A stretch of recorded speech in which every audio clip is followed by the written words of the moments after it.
felt like -8 this morning, like wildly cold in St. Louis. I told everyone just to not even come in today, gave everyone a 3-day weekend, and just try on Monday, or try on Tuesday, because man, it's just wicked cold. It's supposed to be cold all freaking week, but we'll try again tomorrow. So I hope all the guys had a great 3-day weekend. But anyway, talk for the day. So I want to talk a little bit about just how freaking YouTube is just becoming so nihilistic. Like everybody is a doomer, it seems like. And if you look at all the tags and the thumbnails and the titles that people are using for all their videos, it's all just, everything's coming apart. It's all going to shit. Like, what are we gonna do? Like, nothing's good. Everything's bad. Like, the world's gonna come to an end. You know, it's just like, I don't know.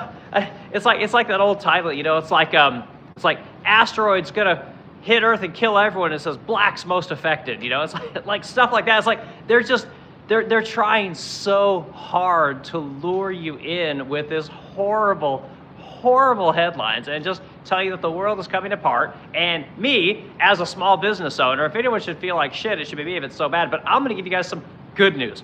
We're gonna talk about some good things today, which I don't know if people want to talk about good things, because you know, like, people just love the negative, right? If it bleeds, it leads, okay? But I want to talk about the people that are the worst offenders, at least in my feeds. You guys tell me what the worst offenders are in your feeds. Like, who are the people on YouTube that are just constantly dooming and telling you how awful everything is? And I'll tell you, I got the people on X that are also in my stream. These are also the people that are just, every headline is like, breaking, world coming to an end, breaking, racism on the rise, breaking, you know, blacks hate whites, whites hate blacks, women hate men, women aren't having kids, kids hate their parents. It's all the worst shit you could possibly imagine, right? And it's like, it's the economy stuff too. It's like, oh my God, no one can buy a home, interest rates are at an all-time high, debt's at an all-time high, the world's crashing, the economy's gonna fall apart. And whew, I'm here to tell you guys, it's not that bad. Like, there's definitely things that, you know, suck, and you know, I think everyone has their day-to-day kind of, you know,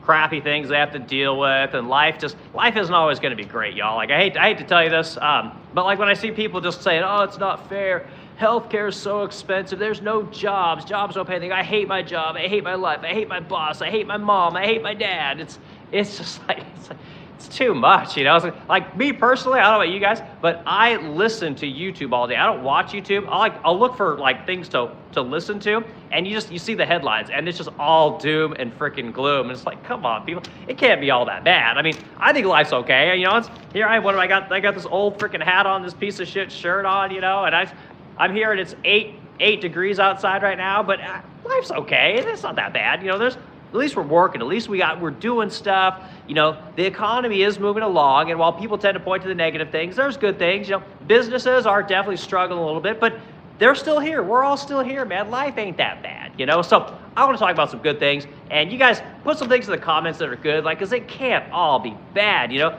And again, add the people in the feed that you guys have that are on YouTube and that are X that are just the worst offenders. You know, I got a ton of them. So I wrote them down because I was just like, I'm thinking about this today as I'm listening to stuff, and I'm just like, God damn, like, you people can't say anything nice. You can't talk about anything nice. It's like, is your only business model today just to put out the most awful shit you can possibly come up with, and hopefully people are going to click on it and they're going to watch it? Like, you're going to get sponsors talking about how horrible everything is. Like, if you listen to some of these people on YouTube, it's like they're all doing this BetterHelp thing where it's, you know, you can talk to a psychiatrist and you can tell them how bad your mom treated you and how bad your dad treated you. And by the way, use my coupon code, you know, for a discount. It's like, what are we doing? Yeah, so I think it's crazy, you know. But anyway, let's kick this thing off. So my name's Eric Wilgan. I own the Resplendent Crow here in St. Louis, Missouri. We're a fine furniture boutique company.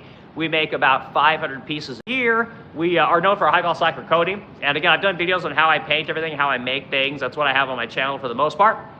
But it's a great business. We got 8 or 9 employees here in St. Louis, and we make all of our furniture right here in America. You know, so if you guys want to know about tariffs, you want to know how the economy really works as it pertains to working with the third world, I do know that because I import hardware from India. I work with manufacturers in India to make all that stuff, but I also make 100% made in America fine furniture. These are your dressers, these are your credenzas, these are your china cabinets, all this kind of stuff, vanities, kitchen cabinets, I mean, you name it, we make it all right here. We hire American workers. We teach them how to make things. We teach them how to sand things. We teach them how to paint. We teach them how to transport. You know, there's real businesses, guys, that do really good things, and it's not all doom and gloom. We're not all out to screw our employers. We're not all out there like, you know, like Scrooge McDuck just counting our money and stuff like that. It doesn't really work like that, you know, but there's this image out there that everything's terrible and everything's horrible. There's no good business owners, and anyway, I'm here to tell you it's not the truth, you know. So let's dig into these comments real quick, and like again, you guys let me know what you think. So we got Stephen Fu in here. Good to see you, dude. Glad you're here. Hit the like button, you guys. Add to the discussion, and we'll kick this conversation off and see where it goes. You know, I have a lot of fun with these conversations with you guys. We get a lot of people in here just, you know, going back and forth about all kinds of fun stuff. You know, so here we are. So the worst offenders, in my opinion, on YouTube, right? And again, you guys tell me what your worst offenders are, but I got this Michael Bordenero guy. Like, have you heard this guy? He walks around Florida, right? And he sits there and tells you how awful the economy is and how everyone's, you know, is all maxed out in credit cards and no one can pay off their student loans and property taxes are gonna, you know, go through. They're taking to take everyone's home. And he just talks about it's all the horribleness of everything. And this guy is constantly in my feed. I don't follow this guy, and YouTube pushes this shit on me constantly because I don't know, maybe it thinks I like this negativity. But this guy, here's his latest headlines. I just went in and just wrote down a couple of them because I like who buys the shit? Why are these guys so big? Does everybody really just want to hear awful, horrible stuff? So here it is. His top headline today: people are done. Right? You got that one. You got demand just cratered. Right? Just like 2008. You know. And the other one, exhausted and broke. It's like, who wants to hear this shit all day long? I can't figure it out. You know, like if I take his headlines, you would think that the economy is crashing. It's going to be just like 2008. No one has any money, and we're all going to go into the Great Depression, right? And I'm here to tell you guys that as a furniture maker here in St. Louis, who hires American workers and makes an American product, right? I don't outsource shit to China like everybody else. Like, our business is great. We're doing really good. Sales are better this year than they were starting last year, right? We got more activity this year than we did last year, which is great. You know, it's like I'm making bigger, more expensive furniture than I've ever made, right? Like most years I'll do like, you know, maybe half a dozen pieces that are 10 feet or longer. Like this year alone, I've already got 4. And I'm what are we, 2 or 3 weeks into July? I mean, yeah, or January, January. A lot of big furniture coming in, you know, so people obviously have money. People are spending. People are looking. Like, it can't be that bad, you know. So this guy, he just drives me crazy. And again, I don't know, what do you guys think? Do you guys know who this guy is? Do you like him? Do you like watching him walk around Florida and talk about how terrible everything is as he rakes in the cash from people, you know, watching his doom vision? I can't figure it out, man. So, and I guess he used to be in real estate, and it's like, I don't know if he's still in real estate, but clearly he makes his money on sponsorships and clicks, right? YouTube money, right? And I mean, good for him. It's like, Jesus Christ, man. Like, dial it back a little bit. Life isn't so bad, you know. The other one I got is this Peter Zeihan. You guys ever watch this guy? Like, this guy might be the most egregious one of all. Like, I used to really like this guy until the whole the Ukraine-Russia war started, and this guy was basically talking about how much he knew Russia, and he talks about like the geopolitical strategies and everything, and he was just like, Russia's going to crater. As soon as May hits, you know, the nice weather's going to show up. Russians hate fighting in the nice weather, and Ukraine and the Americans are going to come in and they're going to wipe out Russia and kick them out of Kiev, and never happened. You know, like this guy, he loves to talk about how the fucking world's going to end, and the only people that are going to survive are going to be Americans because, you know, we have the oceans and we have the access to all the resources and the greatest military and all this stuff. And it's like, I don't get it, you know, but let's listen to his latest headlines, right? Final warning. Oh, man, like the world's going to come to an end. You better listen to his video, otherwise you might not make it. Yeah, I got that one. We got biggest defeat in Russia. That was a good one too. I love that one. Great Depression. Of course, we got to have that one. Fear is confirmed, right? It's like nothing good. There's nothing good going on if you follow these guys. It's hilarious.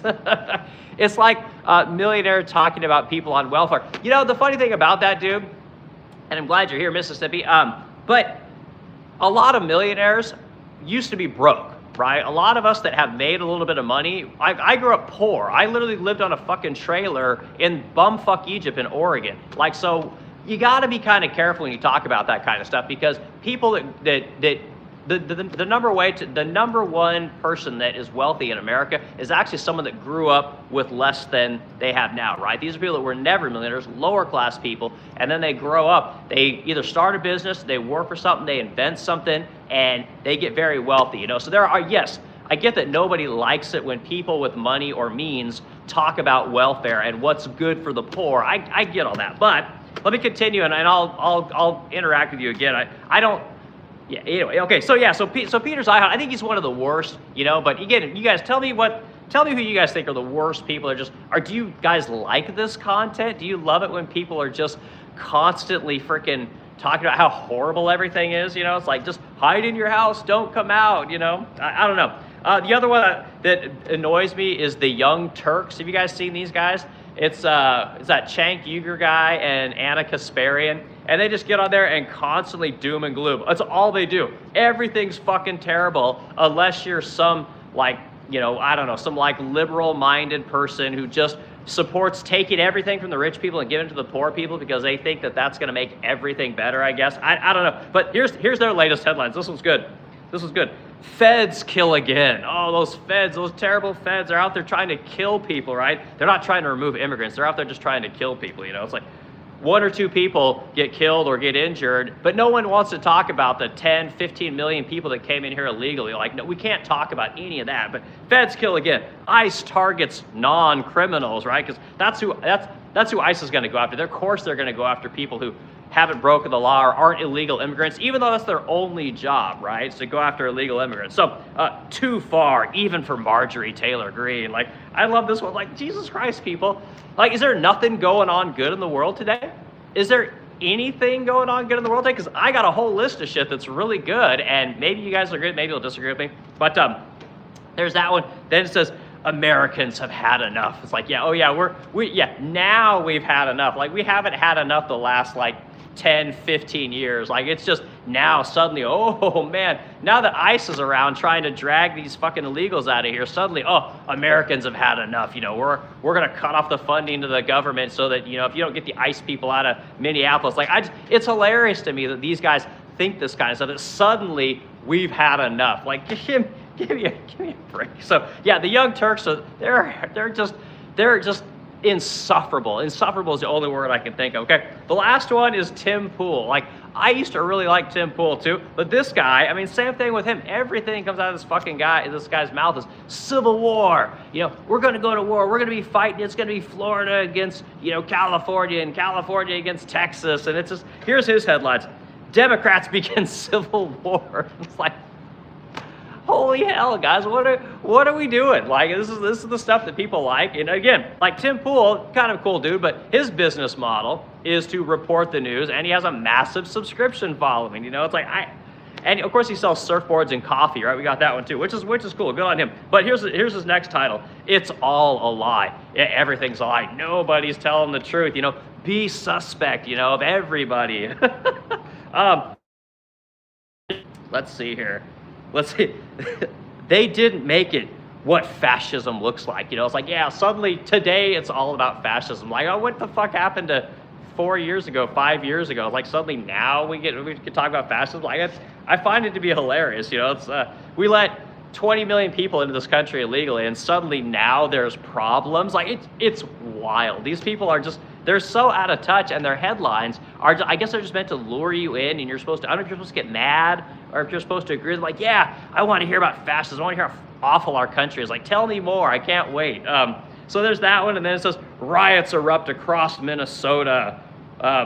Democrats call for more. You know, it's always the other side. You know, it's always got to be, if you're a Republican, it's the Democrats are the worst. If you're a Democrat, the Republicans are fucking fascists. It's, you know, the second coming of Hitler. And it's just like, holy hell, man. So yeah, these people are rough. You know, I get annoyed by it. Like, there are a lot of good things going on, guys. Like, there are things to be concerned about, and life is definitely a little tougher right now than I think it was the last, 7 or 8 years, but it's just, there's a lot of good stuff. So let's talk about some of these good things. Let's go through comments real quick, and then we'll get on to the X people. And the X people might be worse than the YouTube people. And then let's bat it all around, you know, because I think it's important, guys. There are good things in this country. America is the greatest country on the face of the earth. We have the best economy. We have the best of military. We create everything, guys. Like, you should, if nothing else, be proud of that. America literally creates everything, right? And we bring the best people into this country, at least until we decided to bring all the fucking, worthless people in here. But we brought all of the good people in that create stuff and add a lot of value to this country. And we're less concerned about that now and more concerned about just bringing anybody in here we possibly can, which you've heard me talk about that before. That's basically just to replace you guys, unfortunately. Okay, let's go to comments real quick and we'll continue this discussion. We'll talk about all the fucking weirdos on X that are just pushing all kinds of doom and gloom. Like, geez, everyone must live on clicks. Like, there's no conversation. It's all clicks, It's just, okay, let's see here. So is this Craig, Mississippi in here says, yeah, I talked to your first comment. So your second comment, I don't like when people eat live. I skip them immediately. Oh yeah. So are there people on the internet that they actually will eat while they're trying to have a conversation with people? That's I was always told not to do that, but more importantly, don't chew gum when you're trying to have a conversation with it. These were my mom would scald me if I did that kind of stuff. If she saw me having a conversation, my mom, if she sees me looking like a bum in some of my videos, she'll call me and say, you know what, Eric, you really should dress right. You need to shave. You can't be looking like a hobo. You got a company. You have that really nice furniture. You want to be a nice, representation of your company, And so I don't know, man. I know people didn't learn this shit. Don't talk when you're trying to have a conversation. People don't put food in your mouth and chew gum. These are all kind of common things, I think. So, see, Minecraft. Oh, Lego guys in here. Good to see you. I just made a new profile picture. Did you? Okay. Well, we'll have to click on it here after the feed and take a look at it. Okay, let's see. Craig, Mississippi says, there is no funding for 38 trillion in debt. Not sure if anyone knows what that means. There is no funding worth it. Yeah, right, exactly. There's we have all this debt and all people want to talk about is, well, let's just take money from the rich people and that'll fix everything. Okay, those days are gone, guys. I hate to tell you this, but yeah, it's no longer about just the wealthy. We're all in this together, and we've all done this to ourselves. That debt is not done just because we had all the wars and just because we bailed out all the rich people. Trust me, there's a lot of people that don't contribute to our society that love their freebies, man. You got people that they love their Section 8, they love their food stamps, they love their WIC, they love just anything and possibly get their hands on their free phones, their free this, their free that. There's a lot of that stuff going around, and we didn't used to have access to that, So everybody has contributed to this $38 trillion debt thing for sure. Okay, Mr. Gray says, okay, got you. Who's this? We got, what's this? Kenny Andreas Noren, 1628. So you got some little goofball things there. Okay, so and then we got SG. You married? Yes, yeah, I'm married. Hell yeah, I'm married. I've actually been married 3 times. I work so hard and I put so much of my life into my work that I had to get married 3 times. 2 of my wives couldn't take it. I finally married someone who works harder than I do, and granted, I'm kind of the in-person physical worker, whereas my wife can work from anywhere because she's basically sells and does advertising and marketing for the most part. So she can do that from the Amalfi Coast or here in our little factory in St. Louis, So yeah, I'm totally married, been doing this a long time. Very happily married, by the way. I have an amazing wife, and it's one of the reasons I like to work, because I like to see my wife happy, and I like to see that our company's doing well, and yeah, so, okay, let's see here. We got, who is this? Vanya Shankyawar. You look like an NPC from Red Dead Redemption. Yeah, I don't play enough video games, I know Red Dead Redemption was a fantastic game and everyone loved it and it was hailed as this amazing thing, but man, you guys know what video games I play? You guys probably laugh your ass off. So I play StarCraft, all the time. I'm one of those guys that I've been playing StarCraft for probably, 15 years since it came out. I still play it as much today as I played when I was in my teenage years. I love playing StarCraft. It's the only game I've ever resonated with. I got the Xboxes and all that kind of stuff. I try and play video games, but I don't have the attention span. It's if I'm not making something or building something to get what I want in life, right? Video games just don't do that. But StarCraft, it's an absolute addiction for me. So you like Red Dead Redemption, I take it? So anyway, All right, so I went through the comments. I appreciate everyone adding to the conversation. Again, hit the like button. And again, let me know, who are the people you guys don't like on YouTube that are complete doomers? You know, they're always talking about how freaking awful everything is. Who are the people on X? Who are the people on Facebook? Because it's just like name the names, guys, because these people are just, and again, we don't even follow these people, and they show up in the feed, and I think they show up in the feed because people like this shit, and I can't, like, there's so many good things going on in the world today, guys. So, all right, let's go into X. All right, so I wrote down the people that I always get in my X feed, and I don't follow a ton of people on X because it's just like X is wild, man. Like people say the most wild shit on that platform, which I guess is good, you know. If you guys don't know, Elon Musk bought X in like, I don't know, what was it, like 2021, 2022, something like that. And X was ran by this woman named Vijaya Gadde. Right, that was her name, and I know this because my wife fucking hates this woman. Like, my wife is, because this woman's Indian, my wife thinks she is a horrible representation of her people. And so this Vijaya Gadde woman was just censoring everybody on that platform, and you couldn't say anything that they didn't agree with. I mean, it was just really, it was kind of a safe space for liberal-minded people, and then Elon buys it, opens it up big time, and now you can say whatever you want. But I mean, people really say whatever they want. Like, it's pretty loosey-goosey over there. But anyway, so the people that are in my feed all the time that are just, they're just the worst. And it's like you can't even block these people anymore. You can't, like, even when I don't want them to show up in my feed, these fucking people are constantly in here, you know, breaking news, oh, burn, President Trump got so-and-so, and, you know, he stuck it to him, and it's like they're all like cock holsters for Trump's dick or something like that. Like, these people have no thoughts of their own. They just parrot whatever the president says. And again, I voted for Trump, but these people are just, they're like disgusting. It's like, I guess their business model is that if they just parrot whatever the president says on X, that people are going to click on it and add the discussion, and they're going to get paid, I guess. I don't understand it. But the worst one is this Benny Johnson guy. You guys follow this guy?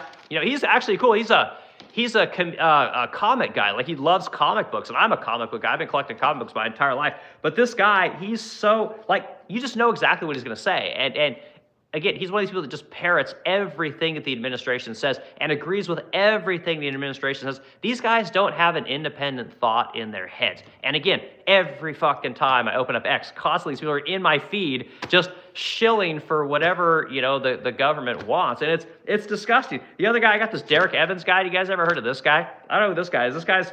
He's in my feed all the time too, and just same thing, just shilling for whatever the government's doing, and just, you know, we got to go with it. It's amazing, the best president ever, the best administration ever. It's like, I love this administration to a certain degree, but there's things that they do that are just, I can't figure it out. I don't know how dumb you can. I didn't know these people could be this dumb, you know. So you got this Gunther Eagleman. Have you guys ever heard of this guy? This guy's another one. It's like, do these people fucking work? Like, I almost feel like these people have never built anything in their lives. Like, I think that might be the real problem, is that these people have always been like W-2s. They've always worked for somebody else, and then they came home and just watched television and never really did anything. I mean, maybe they just played with their kids or something and watched their trad wife cook dinner or something. I don't know. It just seems like they've never done anything other than agree with the government, I guess. I don't know, but they're huge on Instagram, you know, or on X. I can't wrap my head around it. Like this, also Alex Jones. Like, again, I used to like Alex Jones like 12 years ago, but now even the guy's fucking crazy.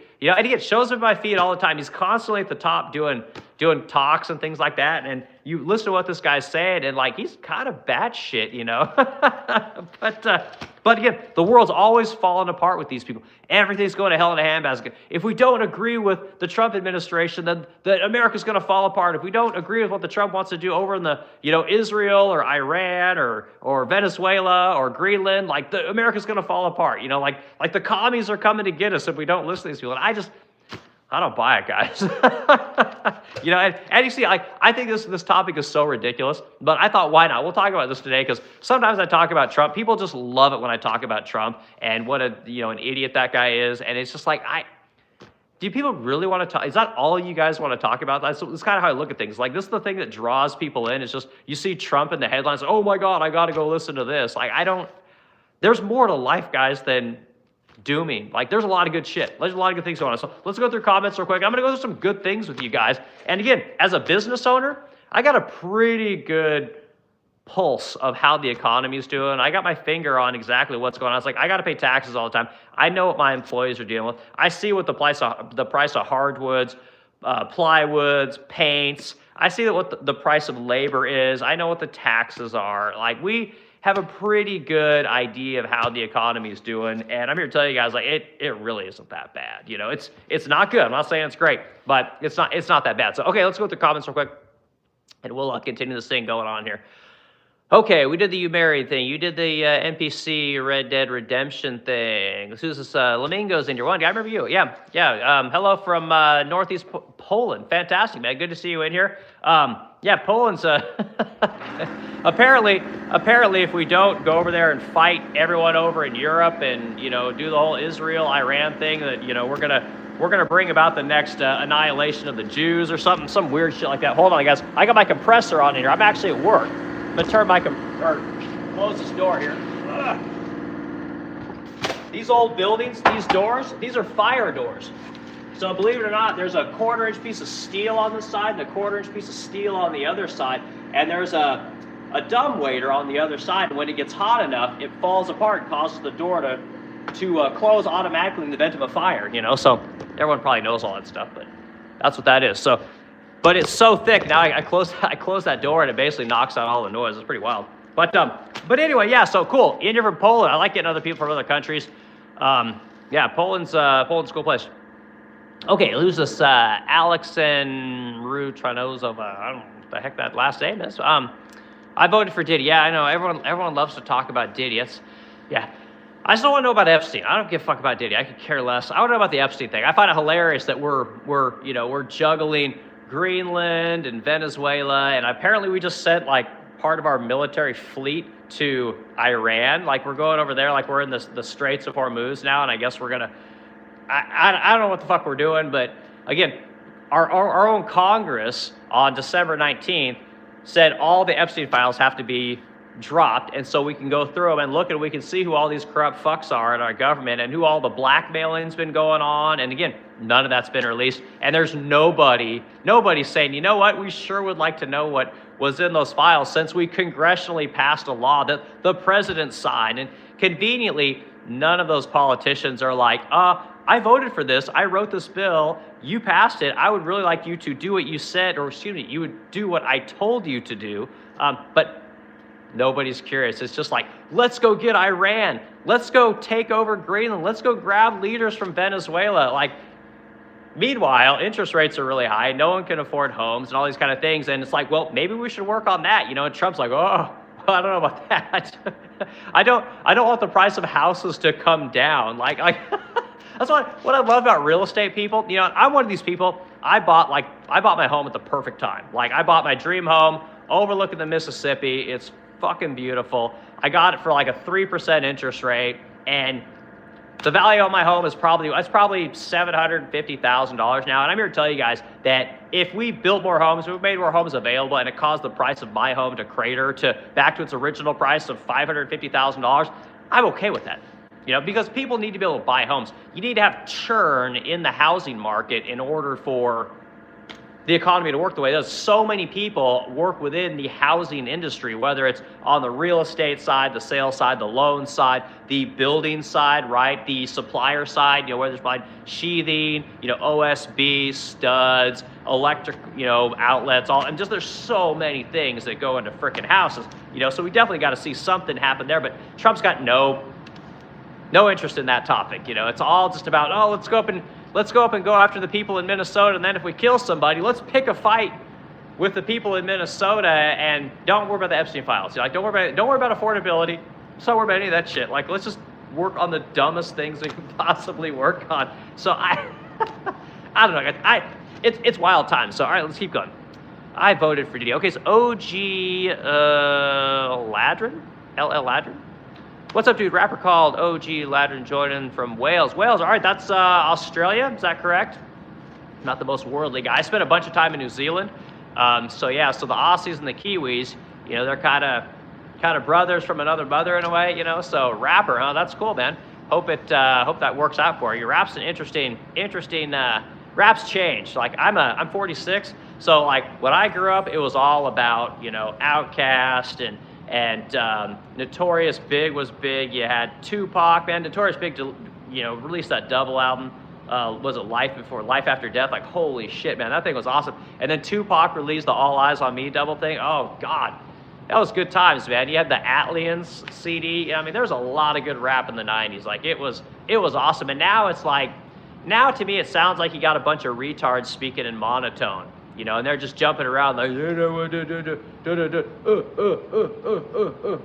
end with this, end with that, end with this, end with that, fuck this bitch, fuck that bitch, fuck that bitch, and it's all like monotone, and it's weird, it's different, I can't get into it, but yeah, man, I loved old school rap, some about the '90s, like the '90s were just awesome. You had great freaking movies of the '90s, great music, great cars. Like, I'm always talking about the cars of the '90s. Like, who didn't like the cars of the '90s? I mean, everything about that decade was just, it was off the chain, It was so good. So, okay, good. We got a rapper here from Wales. That's cool. All right, we got Brad Pitbull 1. Let's talk about Kamala. What do I talk about Kamala, man? Had a discussion. So Kamala is, I think more interesting than Kamala was the fact that her running mate was basically overseeing a massive fraud, which I'm sure most governors oversee some version of fraud and everything. I don't think Tim Walz is unique in that respect. People want to point out like his state is uniquely bad because of all the Somali population up there. I don't buy that for a second. I think that there's fraud in basically every state. Any state that could possibly commit fraud does it, especially with the federal government. You're talking they have a budget, they bring in $5 trillion, but they spend $7, right? So, I mean, those people got so much money running around this country, they don't know where the fuck it all goes. It wouldn't surprise me if half of our entire budget was waste, and fraud and things like that. But yeah, Kamala's interesting. I obviously didn't vote for Kamala Harris. I was the guy that had the Trump sign on his deck, Trump 2024. I was that guy. And I live in Illinois, which is extremely blue. And I got all my blue neighbors, and they, of course, had all their Kamala Walz signs. And it was very entertaining, being the one red guy. And, of course, I have the nicest house in the area, too, which is perfect microcosm of how I look at everything. It's like, yeah, the Republican-minded people, we're going to be the ones with the money, and the liberal-minded people are going to be the ones that are just going to, be in academia and live kind of mediocre lives. And I'm totally stereotyping, but but I thought it was kind of funny. But Kamala, I mean, didn't that chick just get a whole bunch of money to write a book? It's like, who the fuck wants to? The chick's a loser. She's never won anything in her life. She's completely mediocre. And that's what I don't like about those kind of politicians, is it's like Barack Obama, same thing, like completely mediocre people. And again, I'm sure they've got some kind of an accomplishment, but as a business owner who came from nothing, literally grew up in a fucking trailer, like, I detest these people, because even though they've had all the help, right? They've, I'm black, therefore I need help. I'm a woman, therefore I need help. I'm a black woman, oh, I'm gay. Whatever they can come up with, they use these things to give them an advantage. Meanwhile, they don't actually do anything that's great, right? Like Barack Obama, community organizer. Like, you tell me a junior senator from my state in Illinois gets to be president of the United States. You can't tell me if that guy wasn't black that no one would give him a fuck who that guy was. Again, as mediocre as it gets, right? Never done anything. He gets to become president of the United States, and the only thing that people can say about that guy is like, oh, he's such a great speaker. Like, I hate that shit. I fucking hate that shit, And like someone like a George W. Bush, same deal, mediocre as it gets, And the only thing you can say about that guy is at least he served in the National Guard, And he did get elected governor. Like, these are things, but again, where's the business success, right? If you're going to be somebody that gets to be governor of a state, like, you have to show that you've done something. Like, you got to show that you can get something done. And again, being a community organizer, being voted into Congress by an extremely liberal state where I live, I don't think that's a good thing at all. Those are not the kind of people you want in government. That's just how I feel. People can disagree with me on that, but super mediocre. And come on, Kamala Harris, same thing. Super mediocre. Again, black woman, attorney general, never excelled in anything in her life other than being black and a woman. And then getting elected into office in a state, California, which makes Illinois look like Texas. Again, I'm from Oregon, I can say that. But yeah, it's just like these people, they get elected to office, they're mediocre as fuck, and people are just super excited for them. They're, oh, he represents me. It's like, wait a minute, you're a fucking loser who's never done anything in your entire life. These people don't represent you guys. You know, like, you actually probably get up at 6 o'clock in the morning, you know, drink your cup of coffee at home because it's too expensive to buy it now. Go to work in your car, probably not the car you want, you know, deal with your husband or your wife, you got your kids, you got to get them off to daycare, you deal with all this shit, right? You got a lot of things juggling, everything's super expensive, right? Or excuse me, yeah, you have all this shit, but then the people that you think represent you, they don't have to deal with any of that shit, none of it.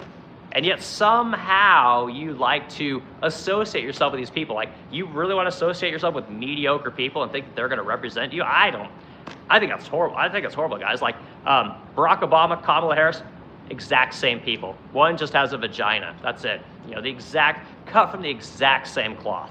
You know, and I think the thing about Kamala Harris is her dad, I believe, was it Jamaican? And her mom, I think, was India, but she never identifies as Indian. You guys ever notice that? You know, even though Indians are the most successful people in America, like demographically speaking, they make most money. They make more money than Asians. Like, how do you do that? Indian people make more money than all of us. Maybe why I married an Indian, though. I knew she wouldn't be a fucking loser. I hope some of her success and her go-get-'em attitude would rub off on me a little bit, you know. No, it definitely did. But anyway, yeah, it's like, I just don't understand how, like, people don't see what these politicians do to you guys. Like, they just hoodwink you so much. And it's like, you just need a better class of politician. And even take someone like a Donald Trump. Like, I can actually think of something great about Donald Trump. And give me a second, I'll tell you guys what it is. But I mean, that guy inherited a shit ton of money and did what his dad did, right? And people say, they always say, he inherited a bunch of money. What a fucking loser, blah, blah, he inherited. He didn't do anything. He didn't build that. Remember Barack Obama said that? I love that, it was hilarious. But here's the thing, guys. What am I always talking about? I'm always talking about how wouldn't it be great if you could own your own small business and have your kids work in it. Pass your small business down to your kids, right? That is what every American should do. You know, if you guys want to beat inflation, you want to have money, you want to not go to the grocery store and look at the price of anything, when you have your own business, when the cost of everything goes up because the government won't stop printing money, which it never will, by the way, you continue to make as much money, or your wages and the price of your goods keep up with the cost of inflation. Therefore, your salary, the money that you make, provided you do your job as a business owner, continues to grow, you know, with inflation. So it's important that you guys understand, and I'm always preaching this to you guys, it's important that you guys understand that that is how you make money in this world, right? You're not gonna make a lot of money working for somebody else unless you're super exceptional, right? If you wanna make money as a W-2 employee, you can, you know, but you gotta be exceptional, guys. And most people don't wanna be that good, you know, and not that they can't be, everybody can be, but they don't have the examples. They don't have that person next to them going, hey, bitch, that's not good enough. You know, no, you need to come up with an idea. You need to do better. This is not going to work. You know, you need to show your boss or ask your boss, tell your boss, this is where you want to go, and make your boss give you a fucking plan to go there. And if they can't, you got to go somewhere else. You know, very difficult as a W-2 to make it in the world. And I did it for 25 years, you know, so I'm not talking as someone who's never been in that situation. I've been in that situation my entire life. And it's something that I wish I would have learned 10 years ago. I tried 3 times to start business over the course of my life. I failed every time, every single time, you know, and finally I met my wife who helped me to, you know, fill in all the holes that I was missing as a failed business owner, you know, time and time again, you know. So anyway, let's keep going. Let's go through comments. I'm ranting, guys. You probably don't give a shit. Okay, we talked about the rapper. Brad Pitbull said, let's talk about Kamala. Good, I just talked about Kamala. You got me into talking about Barack Obama and Donald Trump, so congratulations. Dr. Gregory Hansley, I hope that is your real name.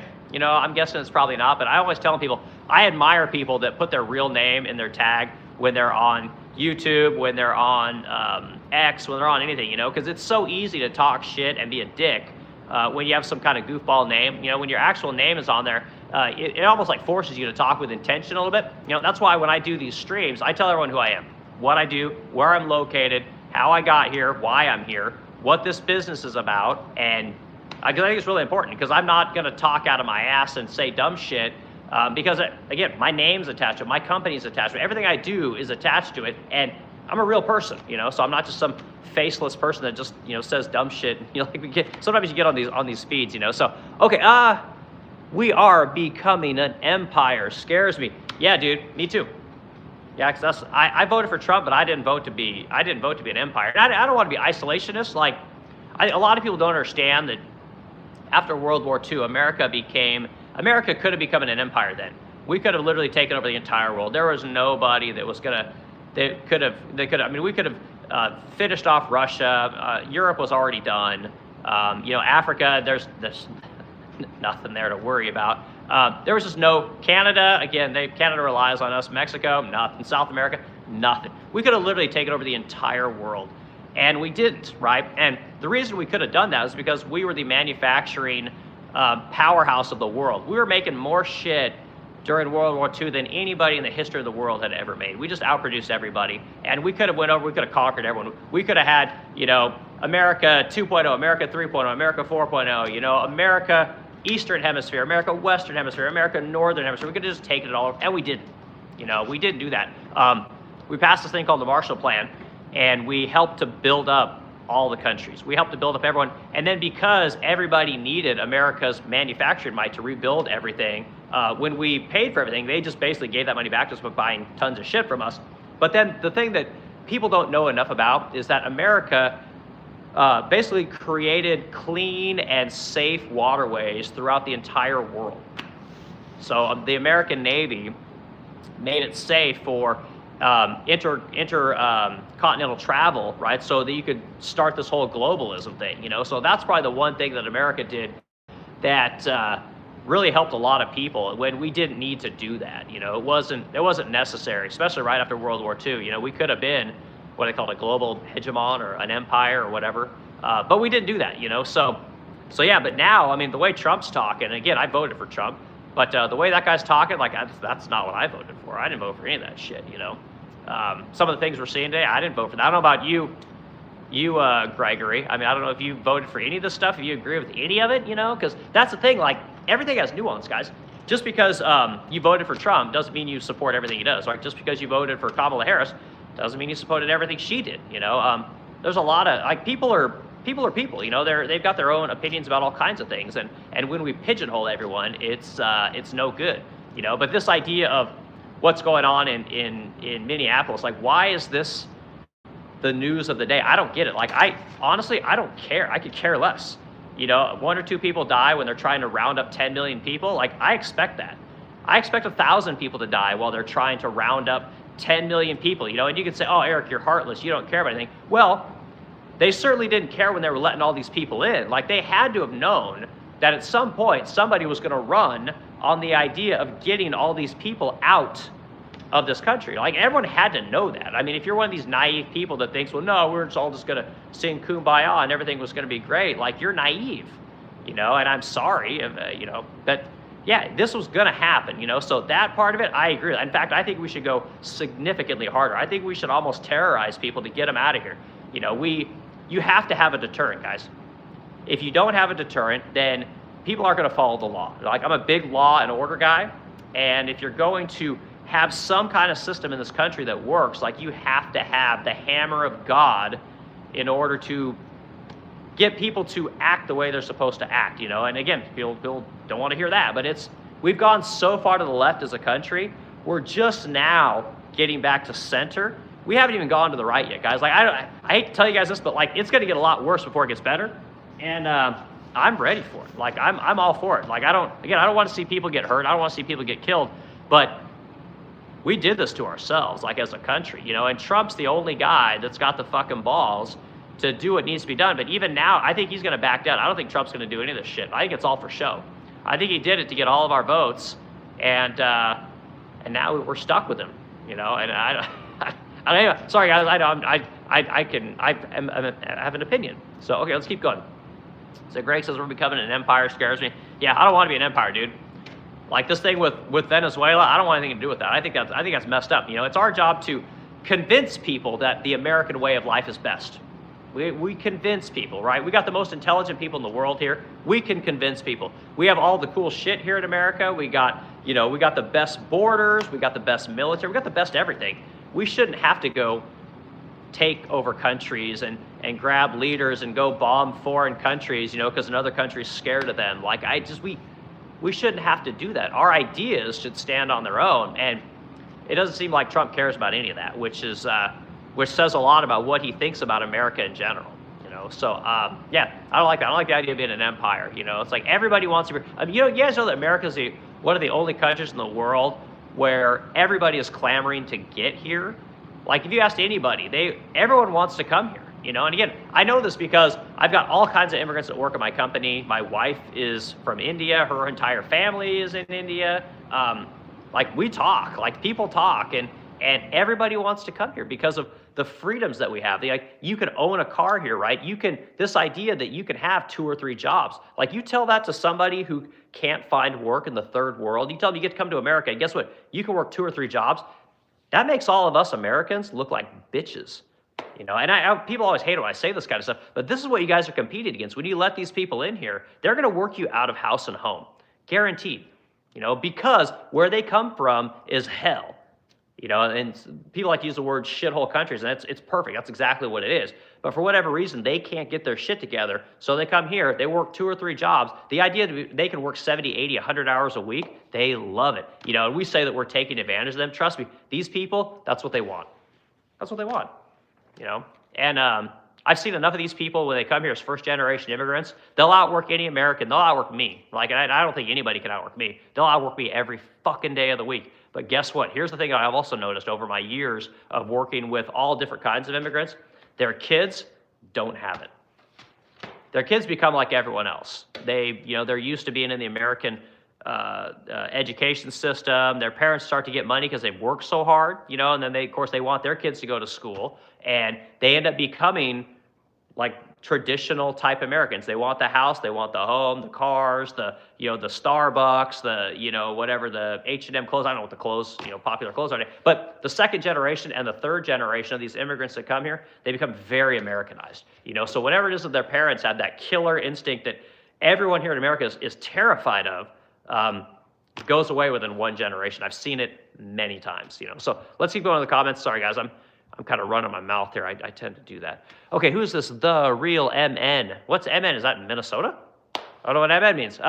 Meow, meow. All right, cool, man. Glad you're here, guys. Hit the like button, add the discussion. Like I said, we're trying to talk about all the doomers that are on YouTube, all the doomers that are on X. I've talked about the ones that bug me the most. I wrote down, what is it? The Tim Pools, the Benny Johnsons, the Peter Zihans. I mean, some of these people are just horrible. The Young Turks. I mean, these people are just, they're just, they give you the willies, and I can't get their shit out of my feed because everyone apparently loves them. So, okay, more signs coming in.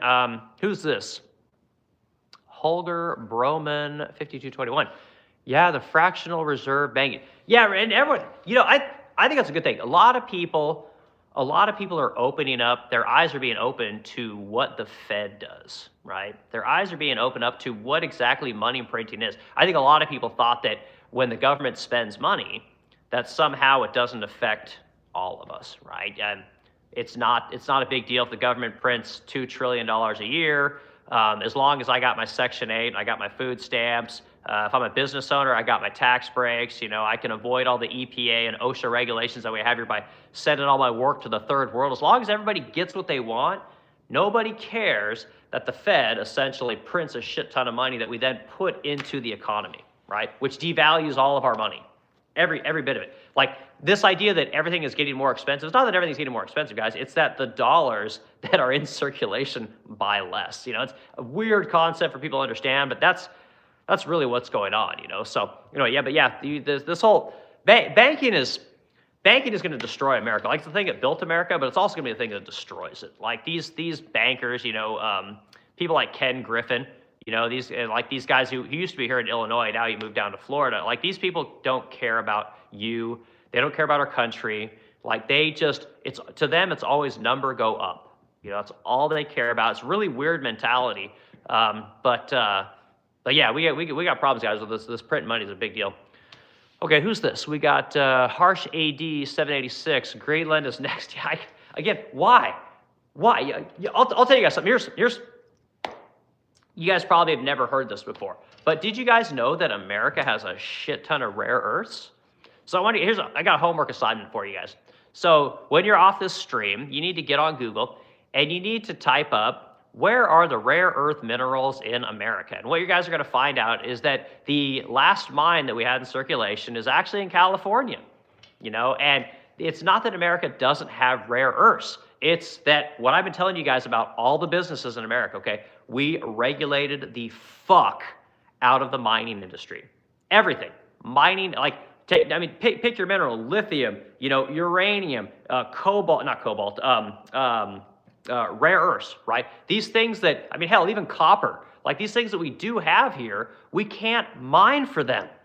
There is so much EPA red tape around trying to get a facility put together to extract things from the earth and turn them into something that we can use. It's wild. Like, again, go Google it. Like, you guys think I'm full of shit. I think the New York Times did a story on this. I want to say it was probably a year or two ago. But yeah, we don't do this stuff here anymore because we regulated all of it away. And I've told you, I've told you guys that businesses love when we bring regulation in the country because it means that they can send all the work to the third world.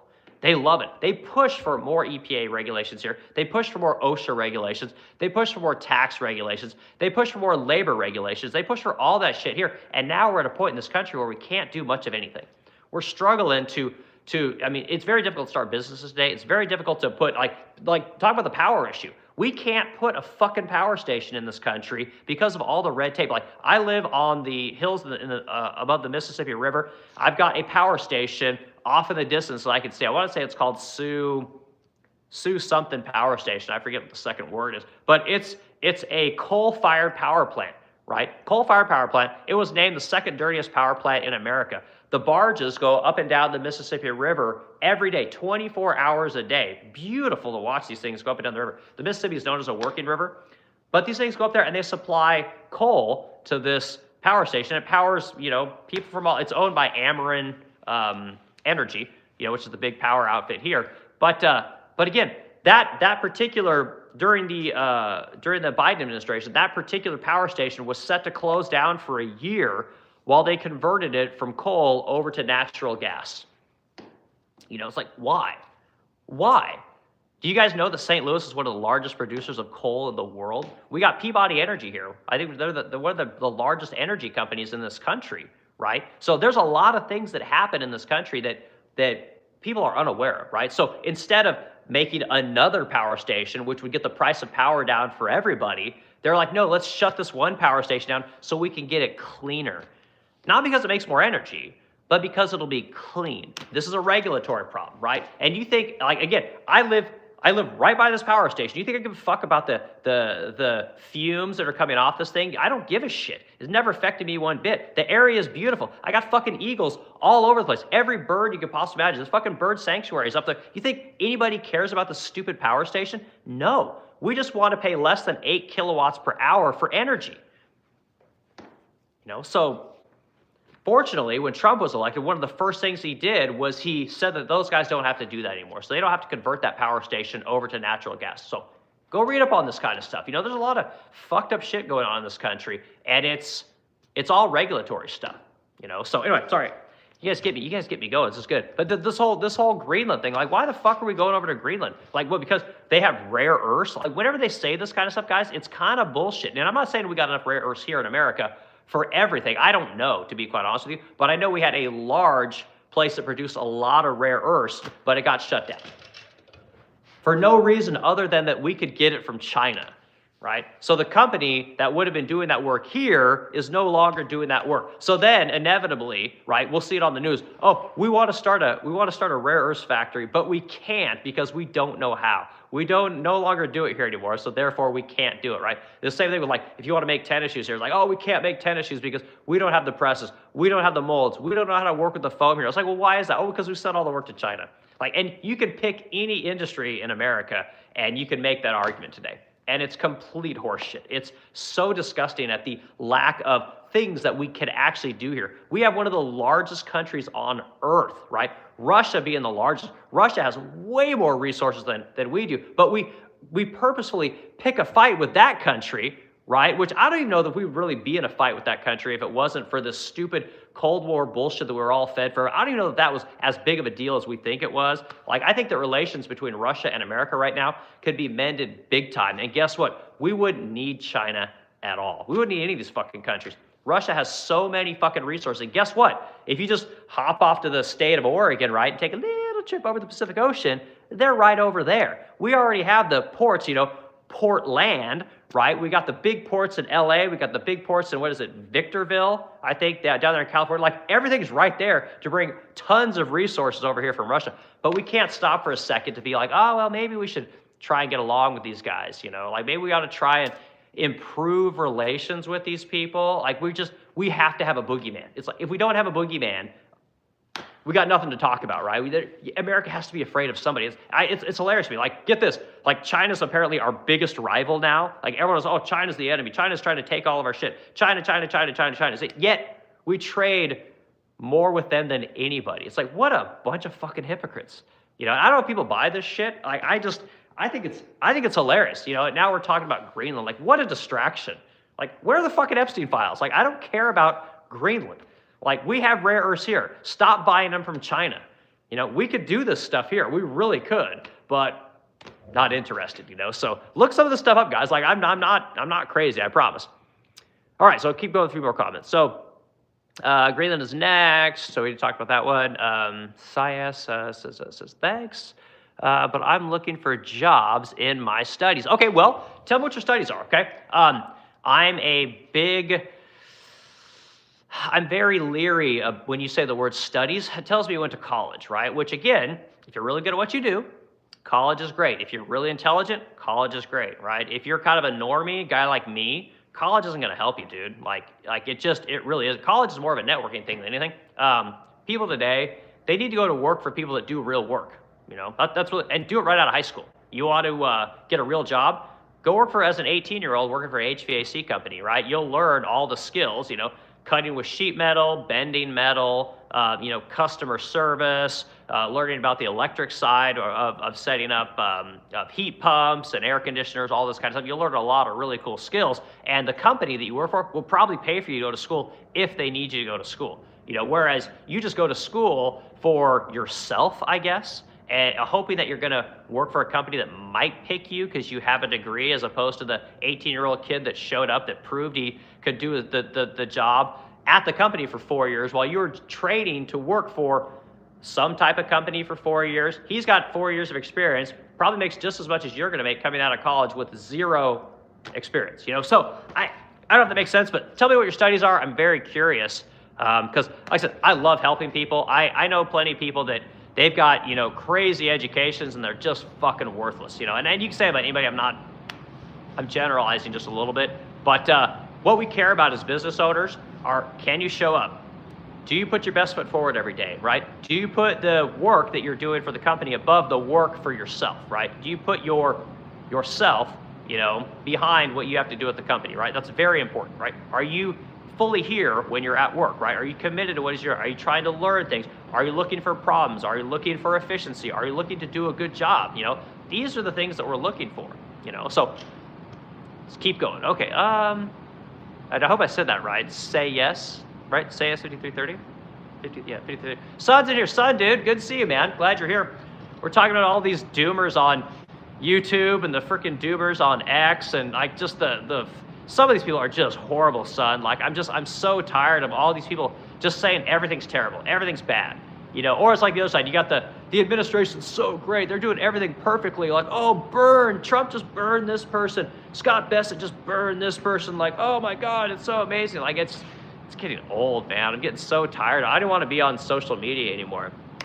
I just joined, and some genius is already commenting fractional reserve banking. I know, you missed it, dude. We've already been talking about that kind of stuff.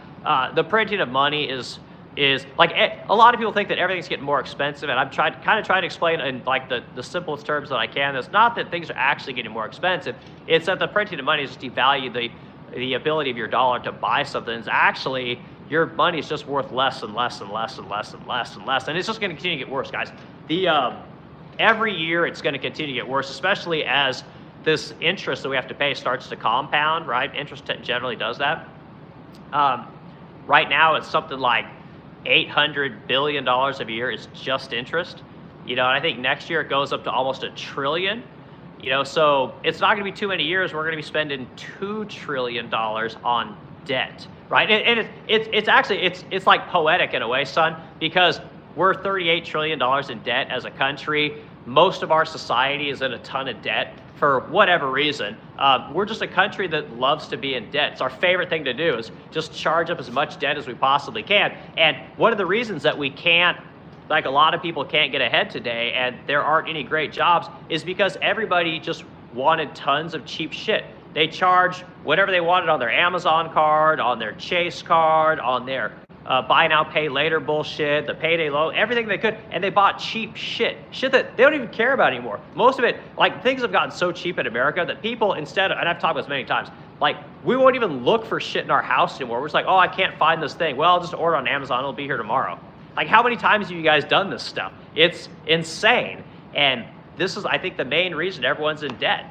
It's like same thing with your car. Like, oh, my car's kind of not running as well, and the suspension's a little rough, and it's kind of looking kind of tired. It's like I'm just gonna go trade it in and buy something else. Well, you got $2,000 of negative equity, because you leased or loaned the first car. So now we're gonna put that extra $2,000 on your new loan, right? When you could have just went and swapped out the shocks, maybe put a fucking air freshener in it, and it's good as new. Put some new tires on it. I'm amazed at how many people don't put new tires on their car. Like they'll just run those things till they're basically bald, and it's like, my car runs like shit. It's like, no shit, man. Of course your car runs like dookie. You don't take care of it. Like again, we don't take care of anything because everything's so cheap here in America. We just buy new shit. It's it's wild. Which is why I tell you guys to go get jobs where you have to work with your hands. Like I don't know how many people I've met that that are again like trim carpenters. People that hell, I know people that do fences. And these people, they drive shitty cars. They've driven them forever because they keep fixing them. They can't bring themselves to go drop 40 grand on a new Bronco. When their old Tacoma pickup will run for 300,000-400,000 miles, and they just whatever, put some new shocks on. Change out the ball joints. They swap out the tie rods. Get the transmission, get the bushings good again. Transmission bushings, the engine bushings or motor mounts, whatever you want to call them. Like, you don't need to buy tons of shit constantly. It's like we're always being, asked to spend money every freaking day, it seems like. So anyway, let's see. Your son says, okay, sorry, the son. So this is, say yes says, not a freaking hospitality job. So what do you mean by hospitality job? Like what, hospitality jobs are no bueno, guys. Like you don't want to have one of those kind of jobs. It's not going to end well for you. It doesn't pay very well, to be quite honest with you. You want a job that's not replaceable, right? You want a job where you physically get to see what it is that you do every day. Those are the kind of jobs you need to be looking for, in my personal opinion. So son says, have you looked at the M1 and M2 money chart ever from the... No, I haven't. I hear people talk about it, son. I just honestly never think about it. Never, like I said, I listen to stuff about the Fed and I listen to stuff about money printing and how the monetary system became what it is. But like things like M1, M2 money supply, I don't look at any of those charts. Again, I hear about it when I'm listening to stuff. Okay, let's see. Google Chrome. Didn't Google have to break off Chrome from Google? I think something like that. That was like a big thing in their antitrust thing, which is kind of a joke, I think. But I think that's what. Let's see, can I donate? Nope, no donating. I'm working on getting my 3 hours or my 3,000 hours. I'm really close. I'm probably 200 hours away. So I think in February, we'll have that option where we can do super chats and donate and all that kind of stuff. But the best thing you can do, guys, is just go look at what I do. Go look at the resplendentcrow.com and just look at my furniture. That's it. You don't have to, again, no one has to buy anything. This isn't I'm not trying to sell you guys nothing. I don't sell t-shirts or mugs or knives or anything like that. We just sell furniture. We're an American company. We make American shit. We hire American people, and it's a great business. And again, anybody can do this. Like dumb white guy, I did it. Anyone can do it. All right, moving on. Son says, Sheets is messed up, but I'm hopeful. Global awakening. Sheets is messed up, but I'm hopeful. Global awakening. Yeah, but I don't think so, son. Like I don't. Again, and here I am talking about, how doomers are annoying me. Like on this issue, I'm a little bit nihilistic about it. Like I think it's going to end in, I don't know if you studied history at all, but there was this little thing called the French Revolution.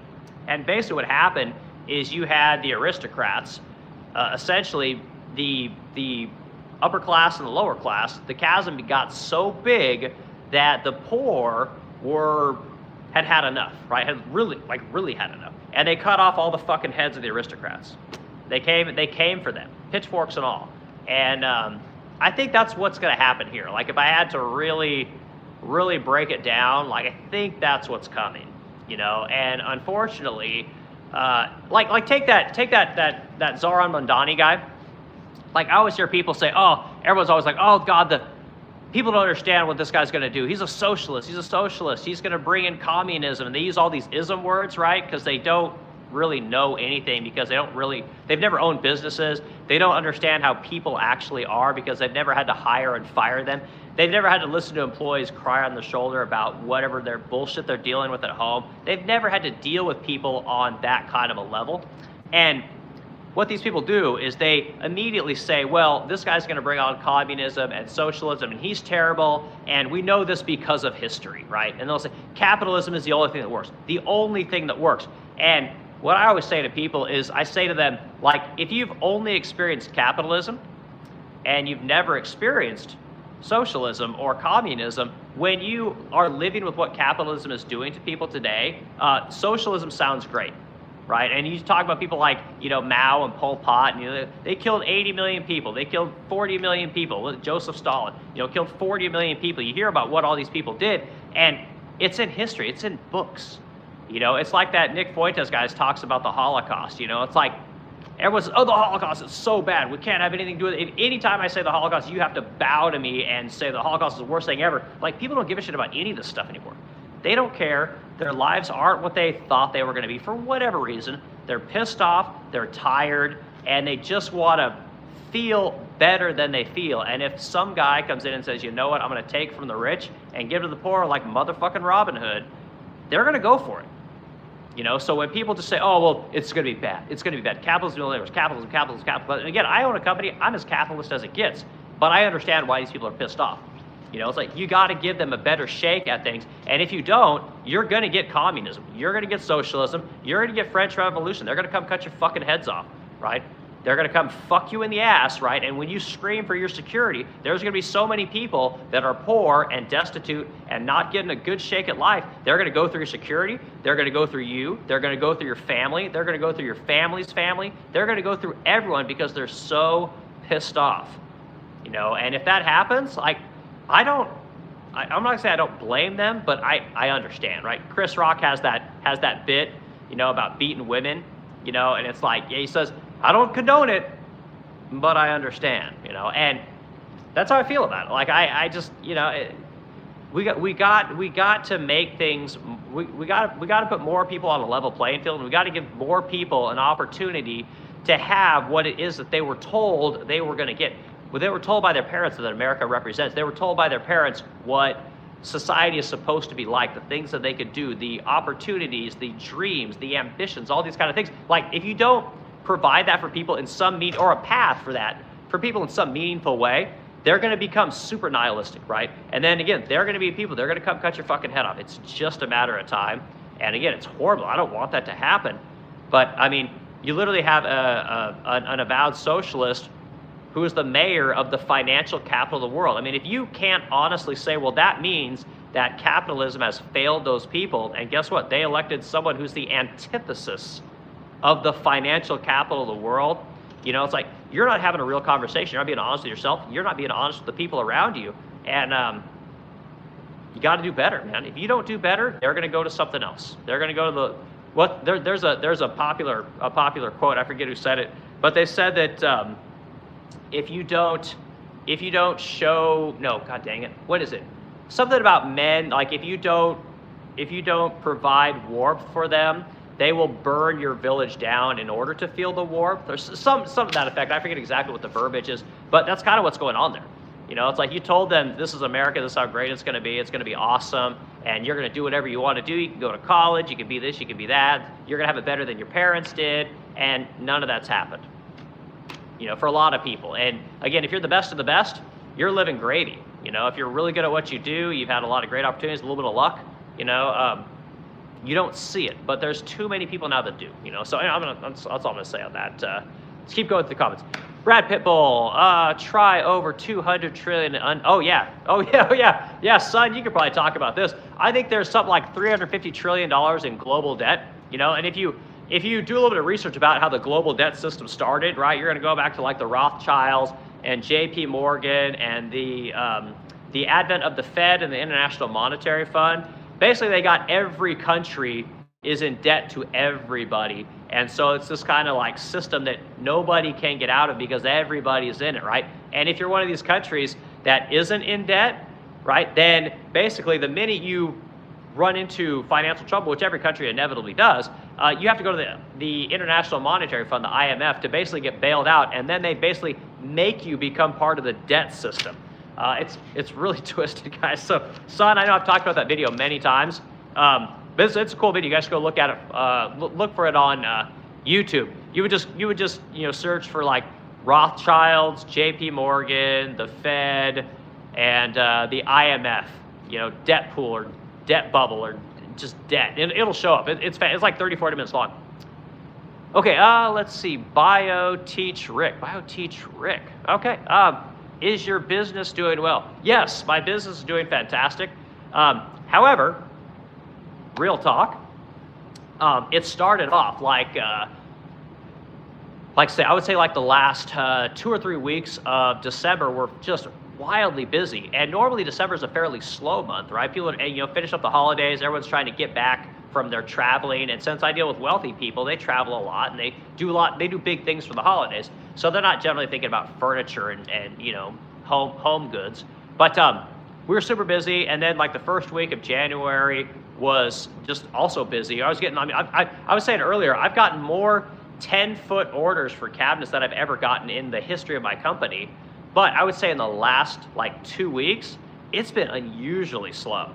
And today we sold a credenza and a pair of vanities. So like, what's that, like $12,000, So maybe it's coming back, maybe people just needed to get back in the swing of things. But generally, January is a very good month. January through March is exceptionally busy for the most part. It starts to slow down. It tapers a little bit April, May, because kids are getting out of school, right? Wealthy people, family's a big deal. They have the resources and the time to do that stuff. So they're not worried about, buying furniture.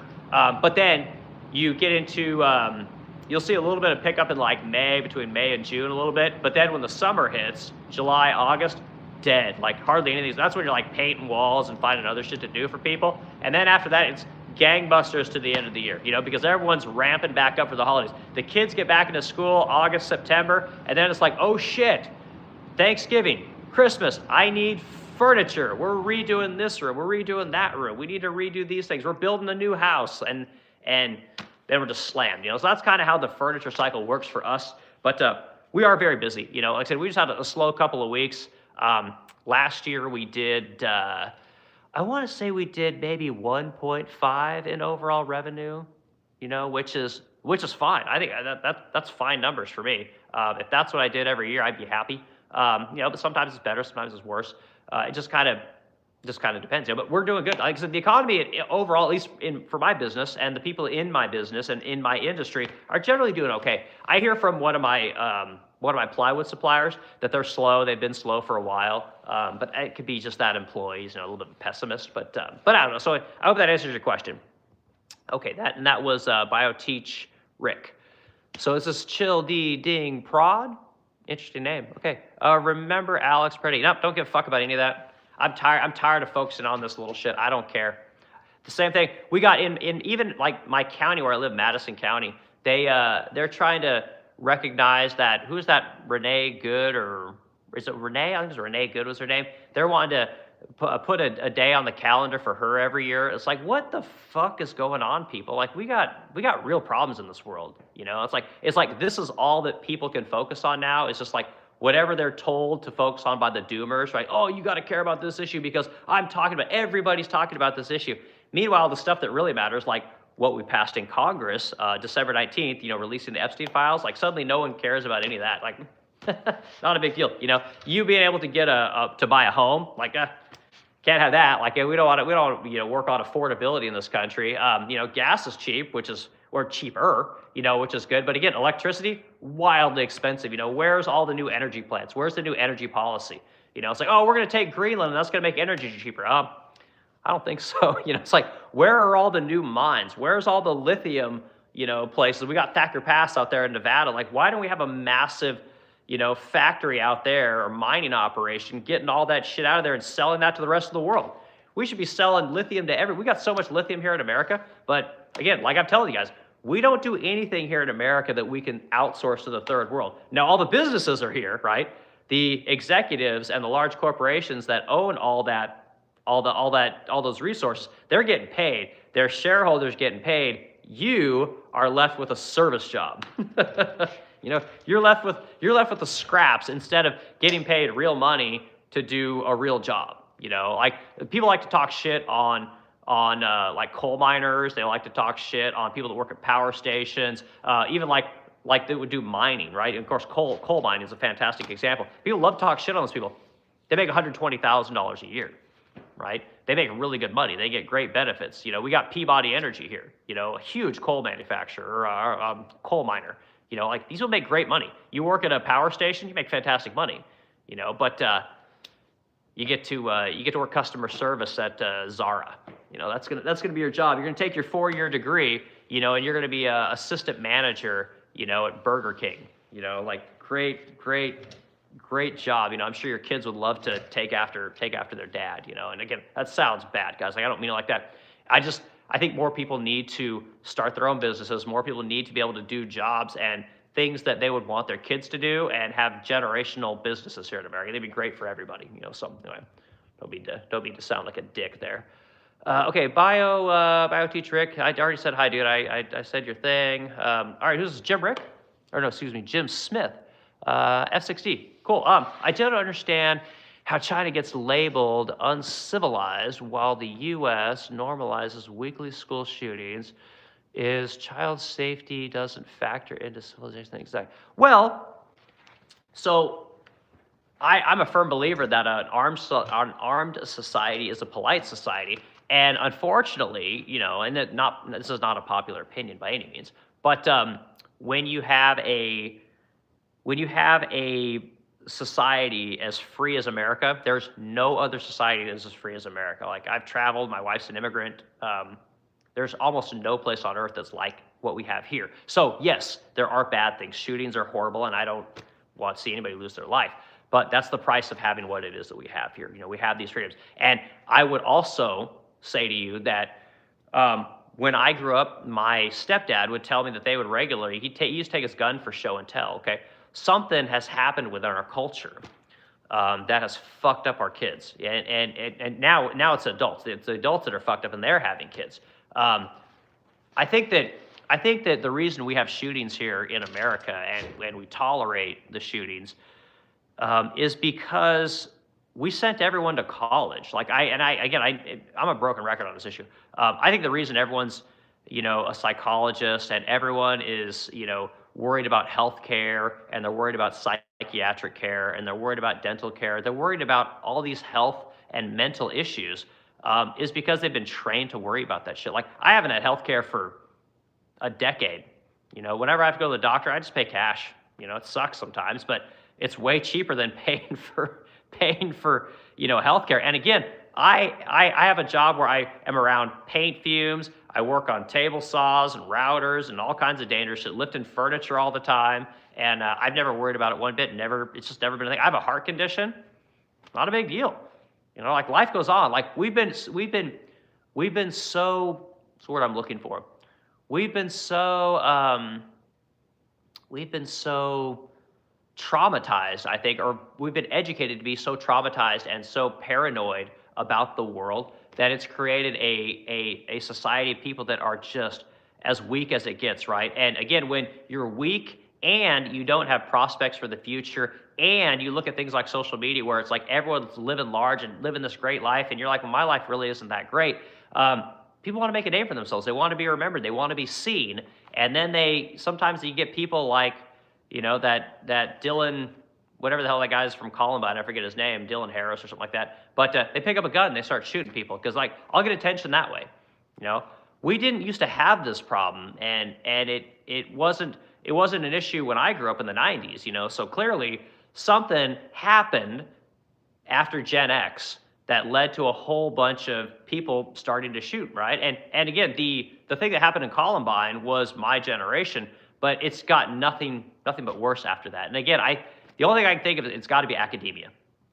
They've nerfed everything. They've told everyone that you're a victim. They've told everyone that, you know, if you don't go to college, you're a loser. So you got a whole bunch of people that think they're losers. You got a bunch of parents that are terrible parents. They should have never had kids.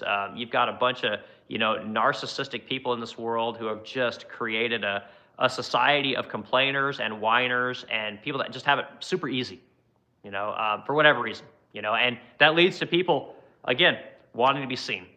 You know, it leads to a society where people would rather go out, you know, guns a-blazing and be remembered that way than try and do that in the real world. You know, the long journey of being seen, the long journey of becoming somebody, the long journey of going somewhere. It's much easier just to smoke a bunch of people. You know, it'll get all over the news, and you'll probably die, but, you know, you'll live in infamy, as they say. You know, you'll be remembered, which is, it's so sad. You know, it's so sad, and I don't know why people would want to do that kind of stuff. And the only thing I can come with is academia, guys. There's something about our academic system that has just fucked up everybody. The amount of drugs we're on as a society, and not even good drugs like Coke. Like, we're on, you know, SSRIs, and we're on, you know, Xanax, and we're on just, you know, Zoloft. I mean, everyone's depressed, everyone's anxious. It didn't used to be this way. And again, right after about, you know, 2001, when we let China into the World Trade Organization, we started shifting all the jobs, right? All the real work got moved out, right? So then everybody was basically forced to go to college, right? You remember, learn to code. You know, we were all told to go do this stuff, and it's just created a weird group of people, guys.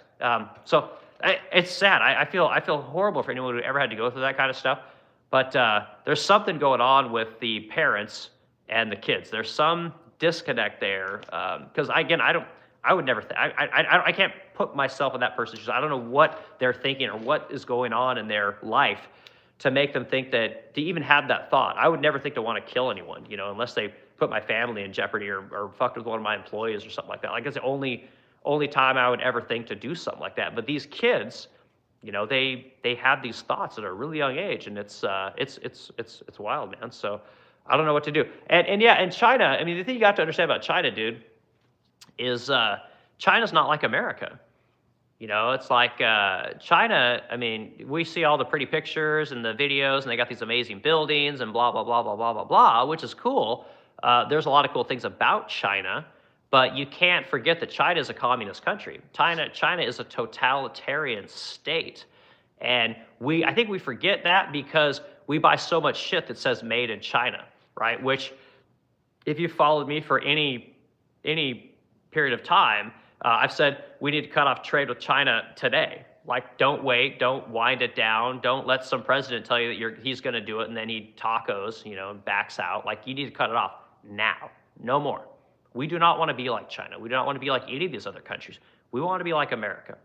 We want to continue to be the place on earth, the beacon on the hill, the Shangri-La of the world, the place where everybody wants to come, right? America helps everybody, you know, and people like to talk shit on this country, but you think, is anybody giving America money? Have you guys ever noticed that? Like, no country on earth gives us money. Yet we give pretty much every country on earth something. You know, so say what you will about America. No one holds a candle to this country. It's not even fucking close. Not even close. Even these pussy-ass countries like Switzerland, you know, these fence sitters, like, no. There's no equating China and America. We're not even in the same ballpark. So we're not even playing the same game, you know. So anyway, but I appreciate you hanging out, man. I like the comment, and it gives me something to talk about. I think about it. It's something that I talk about on this channel regularly. I'm a big tariff guy. I'm a big accountability. You know, we've never held China accountable. We've never held China accountable for all the intellectual property that they've stolen. We've never held our own corporations accountable for outsourcing all the work and driving everybody into academia and then putting everyone on drugs, basically. We just never did it. You know, and you want to know why the kids are fucked up? That's why. That's why. Corporations did it, academia has done it, and it happened, again, around 2001. I'm gonna write a book about this someday. So I'm probably the only person that talks about this on a regular basis because I own a business. I deal with tariffs. I work with the third world. I also make American furniture. 95% of my business is all American furniture. 5% is hardware that's imported from India. You know, so I got a pretty well-rounded idea of how a lot of this stuff works. So, okay, let's see. Who's the Stu? 314D. Who is Chris Rock? What the fuck? You don't know who Chris Rock is? Oh my God, Chris Rock might be, he's in the top 5 of greatest comedians of all time. He is hilarious, man. He has this bit. You need to Google it. If you don't know who Chris Rock is, the first thing you got to Google Chris Rock and Diamond Dick. It's the best bit. It's so good. He talks about how women complain, like women would complain if you fucked them with a diamond dick, right? They talk about how cloudy that dick is, you know, and it's so good. It's so good. He is one of the greatest comedians of all time. Oh my God, I love him so much. I love comedy. We went and saw Louis C.K. last time he was here. We love comedians. Comedy is great. You gotta laugh, man. Oh, the slapped guy. Yeah, that's right. Yeah. I forgot. And again, I don't even remember that. Yeah, that's right. Will Smith smacked him. But yeah, Chris Rock is a legend amongst legends. Like he's the OG. And just go watch Bigger and Blacker. That just turn me off. Go watch Chris Rock. Come back. Tell me about how hilarious he's the GOAT, man. Okay. Let's see. BioTeach Rick. How long have you been a business owner? I've been a business owner for. At this point, I'm just saying 10 years. It might be 8 years. It might be 9 years. I forget which, but I'll just say 10 years at this point. Been doing it for that long. Haven't had to work for anybody else. Spent 25 years working in aerospace. So I used to make all the cabinets and furniture for private jets. I did a lot of defense work for Boeing. So like all the Doomsday planes, the E-4B planes, I've done all those planes, built furniture for all of them. That's interesting work. You know, I've worked on all the famous people's planes. I always tell you, like, big ones like Rush Limbaugh was a big one. You know, Tom Cruise, Michael Jordan. I said the Denver Broncos. Coolest plane I ever did was we had a customer. He had just bought a brand new Porsche 911 GT3, and he wanted the interior of his plane to be the exact same color as this new Porsche that he bought. And his plane was a Cessna. CJ3, I think is what it's called. Yeah, it was a CJ3, and so we had to get all this Porsche paint from Porsche to paint all of his cabinets. And I want to say it was something stupid. It was like $2,000 a gallon. It was one of the wildest planes I ever. Not a big plane, but just the requirements for the interior on that plane were just out of this world insane, you know. But yeah, been doing this for about 10 years. I've done all kinds of fun stuff, you know. Like I talked about travel. I traveled to New Zealand. I lived there for 3 months, 6 months. I lived for quite a while. Doing CEO of Samsung. He had a private 737 EBJ. Did that for a long time. Spent a bunch of time in New Zealand. Couldn't get into New Zealand. I wanted to move there and immigrate there. They said that they didn't need my skills, which is hilarious, you know, because I'm this, you know, pretty good cabinet maker. I've got all these kind of cabinet skills. They had no interest in my skills. And here in America, we'll take anybody. Like, we'll take 10 million people who have almost no skills, and we'll bring them in here and put them to work. So I should be in New Zealand. I should be a Kiwi, but instead I'm a resplendent Crowy. So anyway, okay. Let's see. So that was Biotech Trick.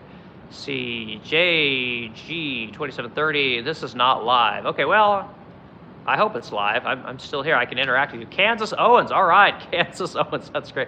My wife just loves listening to Candace Owens, and apparently she like talks goofy. She says all these fucked up words like Blitzkrieg, and I forget what all the other ones are, but she just thinks it's the funniest thing ever.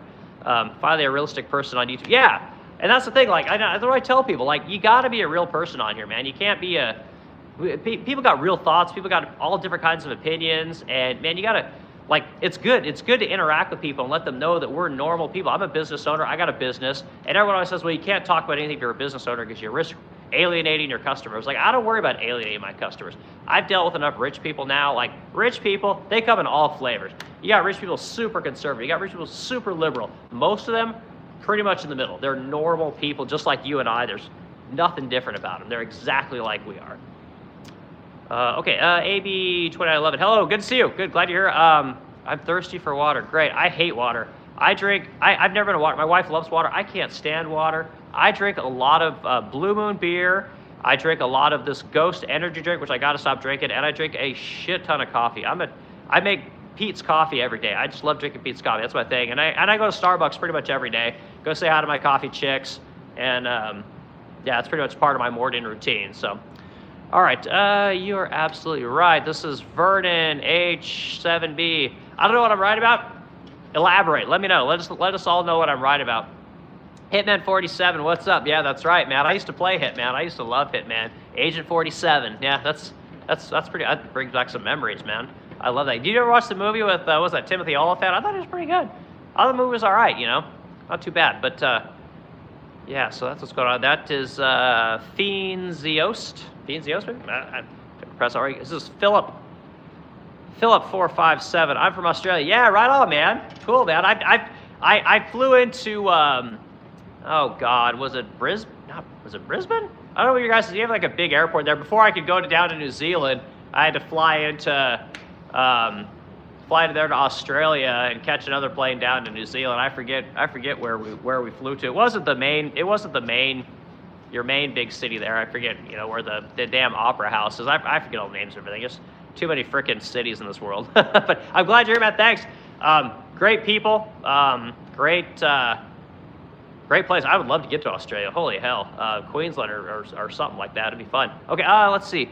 Bio teacher Rick, Boeing, awesome. My daughter works for. Yeah, Boeing's a great company. Great story. A lot of people like to talk shit on Boeing, you know, but I'm here to tell you guys that most people in this world could not make a jet. They could not make a commercial jet. They could not make a personal jet, a private jet, a prop jet, a turbojet. They couldn't make jack shit. And they love to talk smack on Boeing. Oh, Boeing's parts fall off their planes. Oh, Boeing doesn't inspect their product. Like, again, as someone who worked in aerospace his entire life, like, all these people have no fucking idea what they're talking about. The amount of QA that goes into releasing an aircraft for flight is wild. You guys have no idea, right? The amount of inspections that are required to fly an airplane, commercial or private, by way of the FAA is wild. Like, it's not like you guys in your cars where you're like, oh, my tire's kind of, you know, it's kind of tracking to the right a little bit. Maybe I ought to take the car in for an alignment check sometime, or maybe my tires go bad, it's towed in or something like that. Or, you know what, yeah, I haven't changed my oil in a little while. You know, I better probably put that on my to-do list at some point. I better go find a place to change my oil. Everything is done in revolutions, guys. It's all done in intervals. It doesn't fucking matter if you want to do it or not. You cannot fly that plane if you do not take care of that plane. Like, it's very safe. Like, commercial travel is. The reason it is what it is because of companies like Boeing. Boeing is the company that came up with a lot of these intervals. Like, when you change out tires on an airplane, it's done by how many times you land and how many times you take off, right? And there's a system called CAMPS, and the system basically tracks every airplane and tells the OEM when the work needs to be done, or not the OEM, the company that owns the jet. It tells them when the intervals need to be done. Like, when they look at jets, right, they look for stress cracks in the airframe, which is the fuselage of the plane, the wings, and all that kind of jazz. They look for stress cracks with with X-rays, right? They actually scan the airplanes, and they're constantly looking. That's why wings never fall off planes and tails never fall off planes, and the fuselages don't break apart. It's because they're constantly looking for any kind of issues with these planes, and therefore they almost never fall out of the sky. They never come apart. You never have problems on jets. It's the safest mode of travel in the world. And it's funny because planes are put together by people like me. Like, we're the ones that are, you know, doing the rivet work and installing the pylons. Like, it's goofballs like me who never graduated high school that end up in these industries that pay $100,000 a year so that we can buy houses and cars and have families and all this kind of stuff. Like, none of us went to college. Like, these are the people that do this kind of work, and it's as safe as it gets, you know. So yeah, I love Boeing. Boeing. I'm from Oregon. All my family lives in Washington. Boeing's huge hub is right out there in Everett, and it's cool, man. Boeing's a cool company. Okay, let's see. Big Wave, up it to down. Wishing babies to you this 2020. Wishing babies to you. Yeah. Yeah, no more babies. Like I'm that person. Like, you know, again, this is not real talk. Like I should have never had kids. Like again, I love kids, and let me rephrase that. I don't love kids. I like teaching people things. Like I like seeing people learn something. I like the light bulb going off in people. Like that's what I really like. If I had to say something about kids, like any kid, it could be my kid, it could be, you know, my neighbor's kid, it could be your kid, it could be anyone's kid. Getting to teach them how to sand a piece of furniture, how to stain a piece of furniture, you know, how to, you know, whatever, make something, you know, make a birdhouse, whatever. Like just seeing kids learn things and young adults learn things is really cool, you know, and that's as a business owner, that's what I want. Like I want more people to come and learn what it is that we do, whether it's furniture making or plumbing or, you know, carpentry work or building houses, skyscrapers, whatever it might be. I want to see, you know, more people do this kind of stuff because it's great. It's cool seeing people make stuff, right? Or seeing people make something and then get to take it home, right? Or make something and then get to show their mom or their dad, or you know, make something for their grandma. Like that it's really cool, you know. So, but yeah, no more babies, man. I just want to practice. I love practicing making babies. I just don't want to have any. Yeah, practicing's awesome. So, but great comment, thank you, and thanks for hanging out, guys. Hit the like button, add the discussion. We'll go through the last couple comments, and then I got to get off here. I'm trying to buy a CNC router right now, and so I got to answer some financing questions and get this thing done. I've been working on this thing for a while now, and so that's gonna be my next. I'll see a lot of CNC content coming down the road probably in February, and as I try and transition my business from literally being completely handmade, everything is handmade, to where now we're gonna start routing out panels and certain kinds of parts that way our builders don't have to do as much hand routing and hand cutting, which should help, you know, grow the business and help us to become more efficient. Because one of the things that we've done is as my business has grown is we used to only sell vintage furniture. Now we predominantly make new furniture, and we make a lot of the same furniture. So I've got like 3 or 4 products that I just make all year long. I'll make like 50 credenzas that are all the same. So it'd be really nice to have a CNC program that would just cut out a kit of parts, and then my builders can put all that shit together, and they don't have to hold routers and you know, push things through table saws as much. And and funny thing is, like, they're the ones asking for this stuff, not me, which is really nice, you know. So anyway, okay, let's see. Do you have did you go to trade school for carpentry, college, or engineering? No, I went for none of these. Okay, and here, so listen to this, guys. This is no one's gonna tell you this shit. Okay, I learned all of that stuff by working for other people. Okay, when I tell people, like, what we're looking for as business owners is we're looking for people who will show up every day. We're looking for people that will work late. We're looking for people that will volunteer for anything. When the bathroom needs to be cleaned, like, you're the guy that's just like, you're the annoying kid that's just like, I want to do it. I'll do it. You know, it gets so annoying that you're the person that is always volunteering for everything. Like, everyone hates your guts because you're this go-getter, right? Showing up, volunteering for everything, being the guy that'll stick around and do things late, come in early if necessary, is literally all you have to do to get to learn everything. Okay, so what did you say? You said carpentry. You said carpentry, college for engineering, okay? So I am a bona fide engineer, right? I don't have any engineering degree. I've never went to school for engineering. What I did was, as a research and development furniture maker, meaning I built all the new stuff, anything that they were just kind of working on, they're fucking around with, I built all stuff. Well, eventually it got to the point where they needed somebody in our engineering, actual engineering department, to be the liaison between the engineering department and the shop floor. So I was the guy that would take the cabinetry talk, the woodworker talk, to the engineering guys and talk the engineering talk with them and convert, you know, the things that would work in the shop that weren't working in the shop, and I became that guy that would go back and forth. Well, after I did that for a while, they needed somebody to help them model up wires and different, like, wiring terminals and just all kinds of stuff, right? And they were using this program called SolidWorks, which is a very popular program. Now, it wasn't popular at the time, but so I started learning SolidWorks, and then they taught me AutoCAD, and then they taught me CATIA. So I learned all these things. I learned how to model, I learned how to make drawings, I learned how to do a little bit of programming, and that stuff became what my business is today. Like, I'm the engineer, I'm the master builder, master engineer, whatever you want to call it. I learned all those skills by just being at work, volunteering constantly for everything, right? I learned how to do planning. build up bill of materials, learn how to do auditing, learn how to all this kind of stuff, because they needed somebody in the engineering department to talk to the planning department. So instead of an engineer doing it, I became the guy because I was the one talking to the woodworkers to engineering. Then I became the guy that would talk to engineering to planning.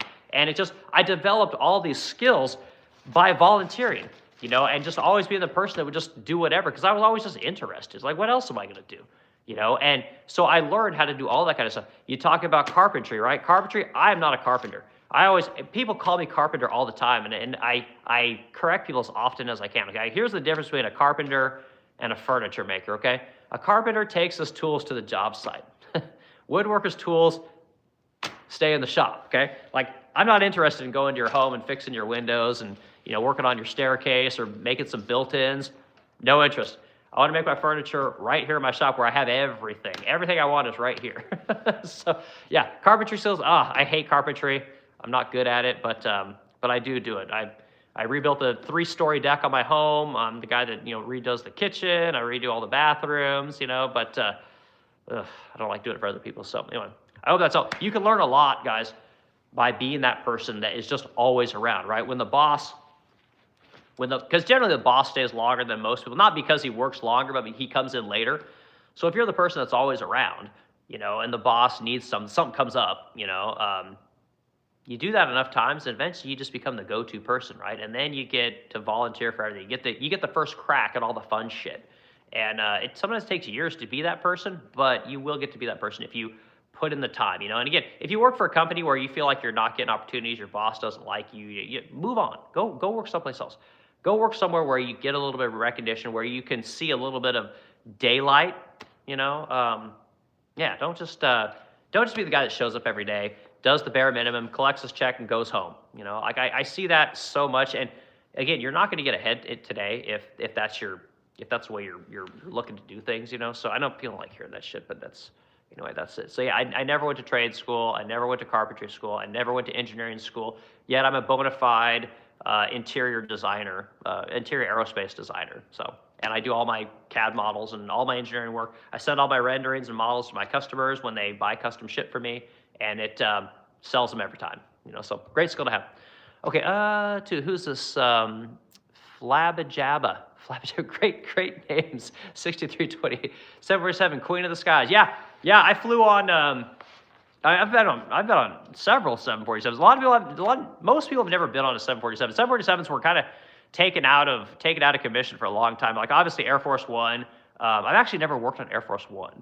I've built floorboards for Air Force One, but I've never actually been on it.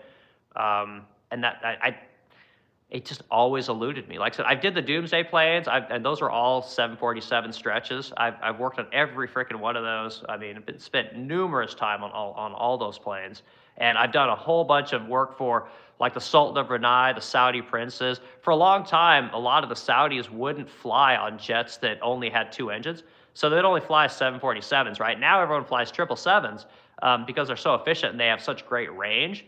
But 787s are also pretty popular, but the 777X is kind of the big one. But 747s were everything, and again, because the Saudis, have their own fuel. I mean, Jet A over there is pretty cheap, so they're not worried about the cost of, a pound of fuel or whatever, however they calculate that shit. I've been out of it for a while. So, but yeah, 747, great double-decker planes, multiple decks, big freaking airplanes, beautiful planes. Okay, Sun's laughing. Okay, Biotech Rick, do you design your own furniture? Yes, I do. Yes, Biotech Rick. I design all my furniture, every bit of it. I use SolidWorks is the program I use. I've been using it for probably 15 years at this point, and I'm actually just getting ready to upgrade to something called SWOOD, so I can program my CNC router when that comes in, which is also a SolidWorks program. I know a little bit of AutoCAD. I know CATIA pretty well, which is what you're going to use in aerospace. That's what we used at Gulfstream when I worked there. So that was that's a very well-known program. We were using V5 back. I don't know what they're using now. It's been a long time. But yeah, I design everything. Absolutely. All my hardware, I design. The stuff that we send over to India to get built, I design it all. Based on what my wife wants. She just tells me what she wants, I design it, and then she tells me she doesn't like that, and I fix it, and she doesn't like that, and I fix it, and eventually we get to a place where we're both happy, and we make it, So that's how it works. Okay, let's see. Son says you do wiring. Yeah, well, I used to do wiring diagrams and different kinds of wiring connectors for aerospace wire assemblies and stuff like that. Like nothing crazy, you know. But yeah, I did a little bit of that. That's kind of where I cut my teeth in learning how to. So if you want to learn how to do like CAD, you want to learn how to draw things in 3D. One of the best things you do, they've got these books that you can buy. They're like Intro to Orthographic Drawings or Intro to Orthographic Projection. And basically, the way you want to think about it is like learning to draw a block, right? But then learning to draw a block that has, you know, oh God, I'm drawing a blank on the word. Not a circle. What's the round circle that's elongated?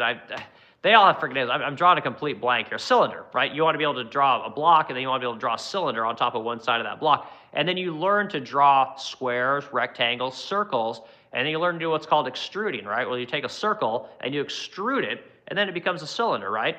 You take a rectangle and you extrude it, and it becomes a block, right? Or excuse me, a square, and then it becomes a block, right? And you learn to do all these kind of things. You create these basic shapes and adding a shape onto another shape, right? And then you learn these things called shelling, right? So if you take a block, right? Think of like a block when you were, you know, 3 years old playing with little blocks.